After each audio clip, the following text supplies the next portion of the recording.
தமிழ் அன்பர்களுக்கு வணக்கம். இன்றைக்கு நம் காணொளியில் பார்க்க இருக்கும் தலைப்பு, கடந்த வகுப்பில் நாம் அசைக்கு உறுப்பாகக்கூடிய எழுத்துக்கள் 13 குறித்து பார்த்தோம். அந்த அசைக்கு உறுப்பாகும் எழுத்துக்கள் 13ல குறுகிய மூ உயிர்கள் அப்படின்னு சொல்லி ஒரு இடம் நூற்பாலம் நம்ம பார்த்தோம் இல்லையா? அந்த குறுகிய மூ உயிர் என்னென்ன என்பதை குறித்து தான் இன்றைய காணொளி இருக்க போதுங்க. காணொளியை பார்ப்பதற்கு முன்பாக நம்மளுடைய சேனலை யாராவது சப்ஸ்கிரைப் பண்ணாம இருந்தீங்கன்னா மறக்காம போயிட்டு சப்ஸ்கிரைப் பண்ணுங்க, லைக் பண்ணுங்க, கமெண்ட் பண்ணுங்க, ஷேர் பண்ணுங்க. வாங்க காணொளிக்குள்ள போகலாம். குறுகிய மூ உயிர் 3 எது எது அப்படின்னு பார்த்தோம்னா, 1 குற்றிய லிகரம், 2 குற்றிய லுகரம், 3 ஐகார குறுக்கம். இந்த 3 தாங்க குறுகிய மூ உயிர் அப்படின்னு சொல்றோம். இதுல ஒன்னொன்னா நம்ம தனித்தனியா பாத்துடலாம் வாங்க. முதலாவது குற்றிய லிகரம்னா என்ன அப்படின்னா, குறுமை கூட்டல் இயல் கூட்டல் உகரம் குற்றிய லிகரம். குறுமை கூட்டல் இயல் கூட்டல் இகரம் குற்றிய லிகரம் அப்படின்னு சொல்றோம். குறுமை என்றால் குறுகிய, இயல் என்றால் ஓசை, இகரம் என்றால் ஈ சவுண்ட் வரக்கூடியது. அப்போ குறுகிய ஓசையுடன் ஒலிக்கக்கூடிய இகரத்துக்கு பேரு குற்றிய லிகரமா. இப்ப நாளைக்கு நமக்கு குற்றிய லிகரம் என்றால் என்ன அப்படின்னு ஒரு கேள்வி கேட்டாங்கன்னா, இந்த இடத்தை நம்ம எழுதினாலே போதுமானது. குறுமை கூட்டல் இயல் கூட்டல் இகரம் குற்றிய லிகரம். குறுகிய ஓசையுடன் ஒலிக்கக்கூடிய இகரம் தான் குற்றிய லிகரம் என்று நம்ம அழைக்கலாம். ஓகே. அடுத்தது, இந்த குற்றிய லிகரம் இரண்டே 2 இடங்களில் மட்டும்தான் வருமா. ஒன்று இங்க பாருங்க, கொக்கு கூட்டல் யாது கொக்கி யாது. அதாவது எகரம் வந்தா இங்க இருக்கக்கூடிய உகரமானது இகரமாக திரியும். இது தொல்காப்பியருடைய நூற்பாப்படி பாத்தீங்கன்னா, எவ்வரின் ஈயாம் அப்படின்னு சொல்லி நன்னூல்ல தொல்காப்பியத்துல எல்லாம் சொல்லியிருப்பாங்க. அது மாதிரிதான் இங்க எகரம் நிலைமொழி இறுதியில உகரம் இருந்து வருமொழி முதல்ல எகரம் வந்துச்சுன்னா, எவ்வரின் வருமொழியில யா வந்தா ஈயாம் உகரமானது என்னவா திரியுமா, இகரமாக திரியும் என்ற விதிப்படி இங்க பாருங்க, கொக்கு கூட்டல் யாது என்பது கொக்கி யாது என்று வரும். அதே போல நாடு கூட்டல் யாது, இதுல இருக்கக்கூடிய உகரமானது எகரம் வந்ததுனால இகரமாக திரிந்து நாடி யாது என்று வரும். அப்போ இகரத்திற்கு இருக்கக்கூடிய மாத்திரையின் அளவு 1, அதிலிருந்து குறுகி ஒலித்தால் அது குற்றிய லிகரம். அப்போ ஒரு மாத்திரையினுடைய அளவில் இருந்து அரை மாத்திரையாக குறைந்து ஒலிப்பதற்கு பேருதான் குற்றிய லிகரம் என்று பெயர். அததான் இங்க கொக்கு யாது, நாடி யாது என்று நம்ம எடுத்துக்காட்டு எழுதியிருக்கோம். இது ஒரு இடம். அதே போல இந்த 2வது இடம் என்னன்னு கேட்டீங்கன்னா, கேள் கூட்டல் மியா கேன்மியா. இந்த லகர நகரமா தெரியும், மேல் நோக்கு லகரம் ரகரமா தெரியும். இதெல்லாம் நம்ம நலமுன் தனவும் நலமுன் ரணவும் ஆகும் தானாக்கள் ஆயுங்காலே என்ற நன்னூல் விதிப்படி இங்க பாருங்க, கேள் கூட்டல் மியா கேன்மியா என்று வரும். அதே போல செல் கூட்டல் மியா சென்மியா என்று இடம்பெறும். இந்த 2 இடங்கள்ல மட்டும்தான் நமக்கு குற்றிய லிகரம் வரும். ஏன் அப்படி சொல்றோம் அப்படின்னு பார்த்தா, இது உரைநடையில இந்த குற்றிய லிகரம் இடம்பெறக்கூடிய வழக்கம் என்பது இல்ல. ஆனா செய்யுள்ள குற்றிய லிகரம் வரும் என்று குறிப்பிட்டிருக்காங்க. இதுதான் நமக்கு குற்றிய லிகரம் பத்தின செய்தி. ஏன்னா குற்றிய லிகரம்னா என்னன்னே தெரியாம நம்ம அந்த சொல்ல உச்சரிச்சுட்டு போறது முறை இல்லை இல்லையா? அதனால தெரிஞ்சுக்கோங்க. குறுமை கூட்டல் இயல் கூட்டல் இகரம். இகரமானது தனக்குரிய ஒரு மாத்திரையிலிருந்து அரை மாத்திரையாக ஒலிக்கும். அதுக்கு பேருதான் குற்றிய லிகரம். அது 2 இடங்கள்ல வரும். ஒண்ணு கொக்கு, அந்த உயிர் குற்றிய லுகரம். இங்க பாருங்க, வன்தொடர் குற்றிய லுகரத்துக்கு பக்கத்துல எகரம் வந்தது, அது கொக்கியாதுன்னு மாறி இருக்கு. அதே போல நெடில் தொடர் பக்கத்துல நாடுங்கிறதுல உகரம் பெற்று வந்திருக்குது, பக்கத்துல எகரம் வந்ததுனால நாடி யாதுன்னு வந்திருக்குது, அது ஒரு இடம்.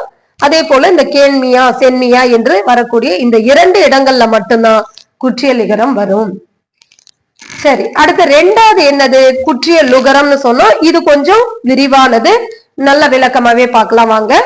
குறுமை கூட்டல் இயல் கூட்டல் உகரம். இதை எப்படி இகரம்னு பிரிச்சோமோ அதே மாதிரிதான் இங்க உகரம்னு பிரிக்கிறோம், அவ்வளவுதான். குறுமை கூட்டல் இயல் கூட்டல் உகரம் குற்றிய லுகரம். அதாவது குறுகிய ஓசையுடன் ஒலிக்கக்கூடிய உகரம் தான் குற்றிய லுகரம் என்று சொல்றாங்க. அதே போலதான் அந்த உகரத்துக்கு இருக்கக்கூடிய ஒரு மாத்திரையானது தனக்குரிய மாத்திரையின் அளவிலிருந்து அரை மாத்திரையாக குறைந்து ஒழிப்பதற்கு பேரு தான் குற்றியல் லுகரம் அப்படின்னு பேரு. எடுத்துக்காட்ட பாத்தீங்கன்னா இங்க பாருங்க, குற்றியல் லுகரத்துக்கு இந்த உகரம் மொழிக்கு முதல்லயும் வரலாம், இடையிலயும் வரலாம், இறுதியிலையும் வரலாம். அதுக்குதான் இங்க எடுத்துக்காட்டு கொடுத்திருக்கேன் பாருங்க. குழந்தை மொழிக்கு முதல்ல வந்திருக்கு உகரம், அதே போல மொழிக்கு இடையில வந்திருக்கு உகரம். வகுப்பு என்பதுல இடையில வந்திருக்கு, அதே போல இறுதியில வந்திருக்கு சொல்லினுடைய இறுதியில. பாக்கு என்பதுல சொல்லினுடைய இறுதியில வந்திருக்கு. இப்படி இந்த உகரமானது மொழிக்கு முதலிலும் வரலாம், அல்லது இடையிலும் வரலாம், அல்லது இறுதியிலும் வரலாம். அவ்வாறு வரும்போது தனக்குரிய மாத்திரையின் ஒரு மாத்திரை அளவில் இருந்து அரை மாத்திரையாக குறைந்து ஒழிப்பதற்கு பேருதான் குற்றியல் உகரம்னு சொல்றாங்க. இது எத்தனை வகையா இருக்கு? இது இடம்பெறக்கூடிய இடத்தின் எழுத்தின் அடிப்படையில வைத்து பார்க்கும்போது குற்றியல் உகரத்தை 6 வகைப்படும்னு சொல்றாங்க. அது என்ன 6 அப்படின்னு கேட்டீங்கன்னா, ஒண்ணு இங்க பாருங்க, அதே போல மன்னிக்கணும், நடுப்புற சொல்ல மறந்துட்டேன். குற்றியல் உகரம்ன்றது என்ன என்ன எழுத்துக்கள்னா, வல்லின எழுத்துக்கள் 6ம் உகரம் ஊர்ந்து வருமாயின் அவை குற்றியல் உகரம். வல்லின எழுத்துக்கள் 6ம் இகரம் ஊர்ந்து வருமாயின் அவை குற்றியல் இகரம். அப்ப வல்லின எழுத்துக்கள் 6 எது எது? இக்கு, இச்சு, இட்டு, இத்து, இப்பு, இரு, கசட, தப்பறை என்று சொல்லக்கூடிய இந்த 6 எழுத்துக்களும் தான் நம்ம என்னன்னு சொல்றோம்? வல்லின எழுத்துக்கள் அப்படின்னு சொல்றோம். இந்த 6 எழுத்துக்களும் உகரம் ஊர்ந்து வந்தா, அதன் மீது இந்த இக்கின் மீது உகரம் ஏறி வந்துச்சுன்னா என்ன எழுத்து பிறக்கும் பாருங்க. இக்கு கூட்டல் உ கு, இச்சு கூட்டல் உ சு, இட்டு கூட்டல் உ டு, இத்து கூட்டல் உ து, இப்பு கூட்டல் உ பு, இர் கூட்டல் உ ரு என்று இந்த 6 வல்லெழுத்தின் மீது உகரம் ஊறுகின்ற பொழுது குசுடு தூப்புரு என்று சொல்லக்கூடிய குற்றியல் உகர எழுத்துக்கள் பிறக்கின்றது இல்லையா? இந்த குற்றியல் உகர வன்தொடர் குற்றியல் உகர எழுத்துக்கள் இருக்கின்ற இடத்தை அடிப்படையாக கொண்டு நம்ம 6 வகையா குற்றியல் உகரத்தை வகைப்படுத்துறோம். ஒண்ணு ஆயுத தொடர் குற்றியல் உகரம், நெடில் தொடர் குற்றியல் உகரம், வன்தொடர் குற்றியல் உகரம், மென் தொடர் குற்றியல் உகரம், இடைத்தொடர் குற்றியல் உகரம், உயிர் தொடர் குற்றியல் உகரம். இப்படியாக 6 வகையாக வகைப்படுத்துறாங்க. இப்ப நான் அதுக்கான எடுத்துக்காட்டு தான் கொடுத்திருக்கேன். எடுத்துக்காட்டுங்க பாருங்க. ஆயுத தொடர் குற்றியல் உகரத்துக்கு எஃகு. ஏன் இது ஆயுத தொடர் குற்றியல் உகரம்னு சொல்றோம்? ஆயுத எழுத்தை தொடர்ந்து இந்த குற்றியல் உகரம் வந்திருக்கிறதுனால இதை ஆயுத தொடர் குற்றியல் உகரம்னு சொல்றோம். அடுத்து பாருங்க, நெடில் தொடர் குற்றியல் உகரம். ஏன் இதை நெடில் தொடர் குற்றியல் உகரம்ன்றோம்? நெடில் எழுத்தை தொடர்ந்து சு என்கிற அந்த குற்று உகர எழுத்து வந்திருக்கிறதுனால இதை நெடில் தொடர் குற்றியல் உகரம் என்று சொல்லுகிறோம். அடுத்து பாருங்க, மண் தொடர் குற்றியல் உகரம் ஏன் சொல்றோம்? பாட்டு என்பதுல இட்டு என்கிறது வல்லின எழுத்து இல்லையா? அப்ப வல்லின எழுத்தை தொடர்ந்து இந்த குற்றியல் உகர எழுத்து வந்திருக்கிறதுனால இத வன் தொடர் குற்றியல் உகரம். அதே போல பந்து, பந்து என்பதுல இந்து என்பது என்னது? மெல்லின எழுத்து. அதனால மெல்லின எழுத்தை தொடர்ந்து இந்த குற்றியல் உகர எழுத்து வந்திருக்கிறதுனால மென் தொடர் குற்றியல் உகரம். இது போல அதே போல பாருங்க, இடைத்தொடருக்கு ல எரள வளல இடையின இல்லையா? இடையின எழுத்தை தொடர்ந்து இந்த குற்றியல் உகர எழுத்து வந்திருக்கிறதுனால இடைத்தொடர் குற்றியல் உகரம். அதே போல உயிர் தொடர், உயிர் எழுத்து தொடர்ந்து உயிர்மை எழுத்துக்களுக்கு பக்கத்துல வரக்கூடிய குற்றியல் உகரத்தை நம்ம உயிர் தொடர் குற்றியல் உகரம்னு சொல்றோம். இப்படி ஒவ்வொன்னா இங்க குசுடு துப்புருன்னு வர்றதுக்காக 6 எடுத்துக்காட்டை மட்டும் எழுதியிருக்கிறேன். இதையே நீங்க ஆயுத தொடர் குற்றியல் உகரத்திலே 6த்துக்கும் பொருத்தலாம். அதே போல நெடில் தொடர் குற்றியல் உகரத்துக்குமே காவுக்கு எடுக்கலாம், காசு மன்னிக்கணும், காவுக்கு எடுக்கலாம், சாவுக்கு எடுக்கலாம், டாவுக்கு எடுக்கலாம், காடுன்னு சொல்றோம். தகரத்துல எடுத்துக்கிட்டோம்னா காடு, தகரத்துல எடுத்துக்கிட்டா காது. இப்படி 6 எழுத்துக்குமே நீங்க பொருத்தி பார்த்து, ஆக மொத்தம் இங்க நீங்க எல்லாத்துக்குமே பொருத்தி பார்த்தீங்கன்னா 6 × 6 மொத்தம் 36 குற்றியல் எழுத்துக்கள் உங்களுக்கு கிடைக்கும். இதுதாங்க குற்றியல் உகரம் அப்படிங்கிறது. நம்ம யாப்பருங்கல காரிகையின் படி பாத்தீங்கன்னா இந்த குற்றியல் உகரம் இடம்பெறக்கூடியது 7 சொல்றாங்க. 7 சொல்றாங்க. அந்த 7 என்னென்னங்கிறது தான் நம்ம இப்ப இங்க விளக்கமா பார்க்க போறோம். மேல சொல்றது பொதுவான 6ன்னு சொன்னாலும் இங்க கூட நெடில் தொடர், ஆயுத தொடர், வன் தொடர், மென் தொடர், இடைத்தொடர் அப்படின்னு சொல்லிட்டு பொதுவா சொன்னாலும் கூட யாப்பருங்கல காரிகையின் படி பாத்தீங்கன்னா 7 இடங்கள்ல குற்றியல் உகரங்கள் இடம்பெறுதான். அந்த 7 இடங்கள் முதல்ல என்னென்னு தெரிஞ்சுக்கோங்க. பிறகு நம்ம எடுத்துக்காட்ட பார்ப்போம். ஃபர்ஸ்ட் பாத்தீங்கன்னா நெடிலின் கீழ் இடம்பெறும் குற்றியல் உகரம். நெடில் கீழ்னா என்ன அர்த்தம்? நெட்டெழுத்துக்கு பக்கத்துல குற்றியலுகர எழுத்து வந்திருக்கும். அடுத்து ரெண்டாவது பாருங்க, நெடில் ஒற்றின் கீழ் இடம்பெறும் குற்றியலுகர எழுத்து. நெடில் இருக்கும், ஒற்று இருக்கும், அதுக்கப்புறம் குற்றியலுகர எழுத்து வந்திருக்கும். மூன்றாவது என்ன இருக்குது, குறில் இணை ஒற்றின் கீழ், குறில் இணையின் கீழ் குற்றியலுகரம்.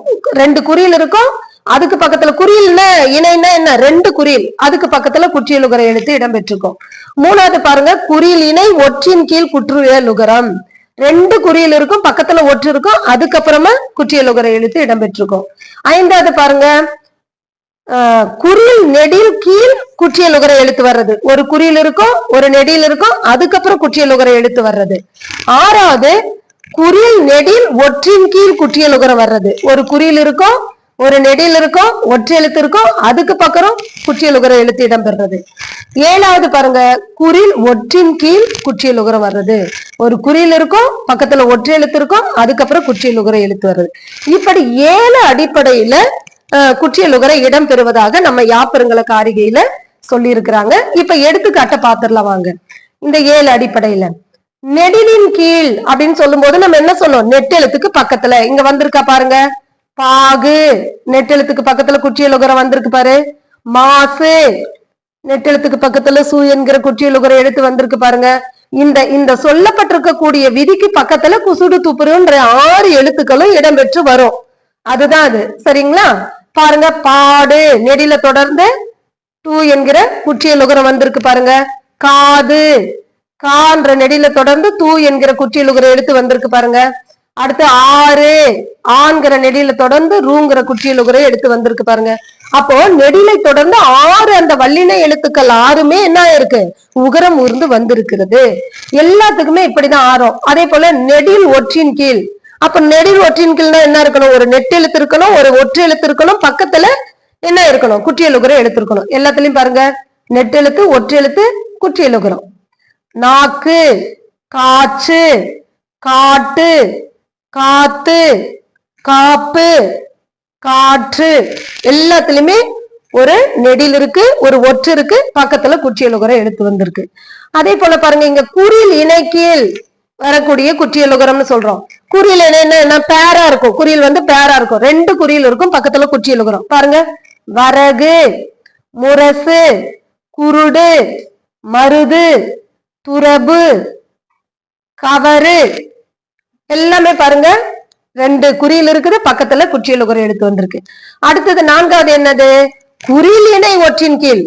மேல குறில் இணைன்னு சொன்னாங்க, அடுத்து அந்த குறில் அந்த பேருக்கு பக்கத்துல ஒரு ஒற்று வந்திருக்கணும், அதை தொடர்ந்து குற்றியலுகர எழுத்து வந்திருக்கணும். இங்க பாருங்க, அரக்கு ஒரு பேர் இருக்கா, குறில் இணை இருக்கா, பக்கத்துல ஒற்று இருக்கு, அதை தொடர்ந்து குற்றியலுகர எழுத்து வந்திருக்கு. அததான் குறில் இணை ஒற்றின் கீழ் குற்றியலுகரம். குறில் இணை ஒற்று வந்து அதுக்கு பக்கத்துல குற்றியலுகரம். எல்லாம் 6 எடுத்துக்காட்டுமே அப்படிதான். அரக்கு, பொறிச்சு, தெருட்டு, குருத்து, பொறுப்பு, இது எல்லாமே என்னது, குறில் இணை ஒற்றின் கீழ் வந்த குற்றியலுகர எழுத்துக்கள். அடுத்து பாருங்க, 5வது என்ன, குறில் நெடிலின் கீழ் வந்த குற்றியலுகரம். ஒரு குறில் இருக்குது, ஒரு நெடில் இருக்குது, அப்புறம் ஒரு குற்றியலுகரம் இருக்கு. அப்ப குறில் நெடில் கீழ் வந்த குற்றியலுகரம். அசோகு, பலாசு, மலாடு, கெடாது, எல்லாமே ஒவ்வொரு எழுத்துக்கும் நீங்க 6 எழுத்துக்களுக்குமே கூட எடுத்துக்காட்டு போய் நீங்க எழுதிக்கலாம். இது அப்படிதான் இருக்குதான்றதை எக்ஸாம்பிளுக்காக நான் எழுதி இருக்கிறேன். குறில் பக்கத்துல நெடில் இருக்கு, அதுக்கப்புறம் குற்றியலுகரம் வந்திருக்கு. சரி, 6வது என்ன சொன்னோம், குறில் நெடில் ஒற்றின் கீழ் குற்றியலுகரம். ஒரு குறில் இருக்கணும், ஒரு நெடில் இருக்கணும், அதுக்கு பக்கம் ஒற்று எழுத்து இருக்கணும், அப்புறமா தான் குற்றியலுகர எழுத்து இடம்பெற்றிருக்கணும். குறில் இருக்கணும், நெடில் இருக்கணும், ஒற்று இருக்கணும், அதுக்கப்புறம் குற்றியலுகரம். அதுதான் குறில் நெடில் ஒற்று பக்கத்துல குற்றியலுகரம். தமாக்கு பாருங்க, குறில் ஒரு குறில், ஒரு நெடில், ஒரு ஒற்று, பக்கத்துல குற்றியலுகரம். கடாச்சு ஒரு குறில், ஒரு நெடில், ஒரு ஒற்று, பக்கத்துல குற்றியலுகரம். பனாட்டு ஒரு குறில், ஒரு நெடில், ஒற்று, பக்கத்துல குற்றியலுகரம். கடாத்து ஒரு குறில், நெடில், ஒற்று, குற்றியலுகரம். இப்படி குறில் நெடில் ஒற்றுக்கு பக்கத்துல குற்றியலுகரம் வர்றது. நிறைவானது என்னன்னா, குறில் ஒற்றின் கீழ் குற்றியலுகரம். ஒரு குறில் இருக்கும், பக்கத்துல ஒற்று இருக்கும், அதை தொடர்ந்து குற்றியலுகரம் வரும். எடுத்துக்காட்டு பாருங்க, அக்கு ஒரு குறில், ஒற்று, பக்கத்துல குற்றியலுகரம், மன்னிக்கணும் குற்றியலுகரம். அதே போல கச்சு ஒரு குறில், ஒரு ஒற்று, பக்கத்துல குற்றியலுகரம். கட்டு ஒரு குறில் ஒற்று குற்றியலுகரம், குறில் ஒற்றின் கீழ் குற்றியலுகரம் சொன்னது கரெக்டா போச்சா? இப்படிதாங்க யாப்பருங்கல காரிகைப்படி இந்த 7 இடங்கள்ல குற்றியலுகரம் இடம்பெறுவதாக சொல்லி இருக்கிறாங்க. அடுத்து நம்ம இந்த ஐகார குறுக்கம் குறித்து அடுத்த காணொளியில நம்ம பார்க்கலாம். இன்றைக்கு இந்த குற்றிய லிகரம்னா என்ன, குற்றிய லுகரம்னா என்ன, அது எங்கெங்க இடம்பெறும் என்பதை குறித்தெல்லாம் விளக்கமாக நம்ம கண்டோம். இந்த காணொளி உங்களுக்கு ரொம்ப பயனுள்ளதா இருக்கும்னு நினைக்கிறேன். கட்டாயம் இந்த காணொளி முழுவதுமாக பார்த்துவிட்டு மறக்காம சப்ஸ்கிரைப் பண்ணுங்க, ஷேர் பண்ணுங்க. மீண்டும் அடுத்து நம்ம ஐகார குறுக்கத்திலிருந்து அடுத்த காணொளியை தொடரலாம். அதுவரை விடை பெறுவது உங்கள் ஜெயசித்ரா. நன்றி, வணக்கம்.